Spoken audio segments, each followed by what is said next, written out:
இன்றைய புனிதர் புனித அப்போலோனியா. இவர் மனம் முடிக்காதவர். வேத கலகத்தின் போது அவிவிசுவாசிகள் இவர் மீது தம் கோபத்தை காட்டினார்கள். முகத்தில் திரும்ப திரும்ப அடித்தார்கள். இவரை நெருப்பில் தூக்கி போடுவதாக பயமுறுத்தினார்கள். இவர் சிறிது அவகாசம் தரும்படி அவர்களிடம் கெஞ்சி கேட்டார்.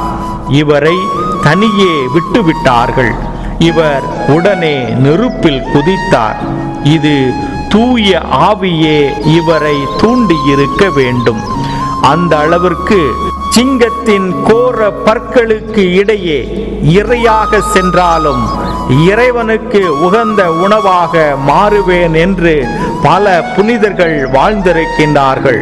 அவர்களைப் போல புனித அப்போலோனியாவும் வீர சாட்சியாக, இறைவனுக்கு உகந்த சாட்சியாக வாழ்ந்திருக்கின்றார்.